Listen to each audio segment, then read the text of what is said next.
Try to remember your third birthday. Go on, try. You can't. Not really. Maybe a photo comes to mind, but that's not a memory. That's a picture someone else took for you. Here's the strange part. You were alive. Aware. You laughed, cried, learned to walk and talk. An entire person was being built inside you. Almost none of it survived. Scientists call this infantile amnesia. Sigmund Freud noticed it over a century ago. He couldn't explain why, but he saw it in patient after patient. Adults recall almost nothing before age 3 or 4, not a few missing memories. Nearly the whole first act of life, wiped clean. Was the brain broken? Was something hidden? Turns out your brain didn't fail you. It made a choice. A baby's brain isn't sitting there empty, waiting to record. It's under construction, wiring itself every single day. Neuroscientist Paul Franklin studied mice because mice, like humans, keep growing new neurons after birth. It's called neurogenesis. Sounds like a good thing. More neurons, more brain power, right? Not quite. Franklin found new neurons don't just add space. They rewrite the space that's already there. Picture a library that knocks down shelves to build new ones. Every shelf makes room for more books. It also destroys the shelves before it. That's a young brain.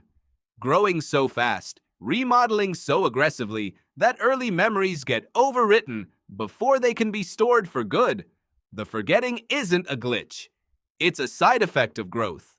Meet the hippocampus, a small, curved structure shaped like a seahorse. Your memory's filing cabinet. Every long-term memory gets stamped and stored there. Here's the problem.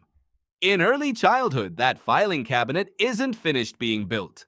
Psychologist Patricia Bauer found toddlers can form memories.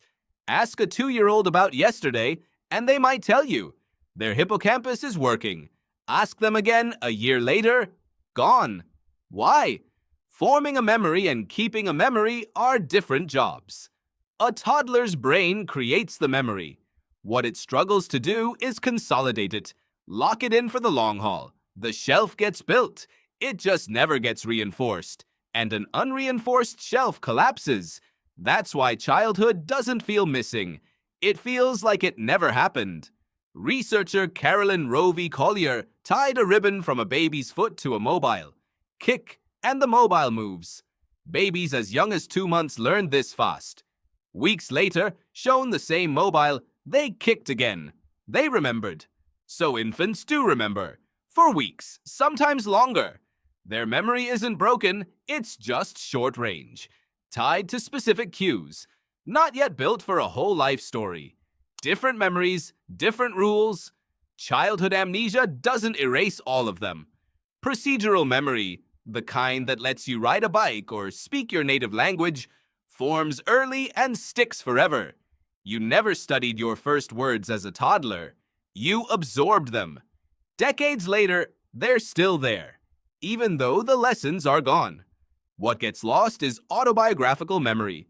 The birthday party, the first day of school, the fall off your bike. That kind of memory needs a fully wired hippocampus, a sense of self, even language, because you often store memories in words you didn't have yet as a toddler. You couldn't describe your first 3 years because at the time, you didn't have the words, not even to yourself. So what was actually happening in those lost years? You weren't unaware. You were doing the most intense learning of your entire life, building the architecture for walking, talking, recognizing faces, understanding that other minds exist. All of that stayed. It's running underneath everything you do right now. What got sacrificed was the highlight reel. Your brain chose architecture over archive, the house over the photographs of building it, and maybe that's the better trade. Imagine remembering every diaper change, every nap, in vivid detail, forever. A brain that kept everything would drown in its own history. So next time you wish you remembered more, ask what you'd really be requesting. Not a few more scenes. You'd be asking your brain to slow down the very process that built it. The forgetting and the growing were never separate. They were the same thing, happening at once. You don't remember becoming who you are, but you are the proof that it happened.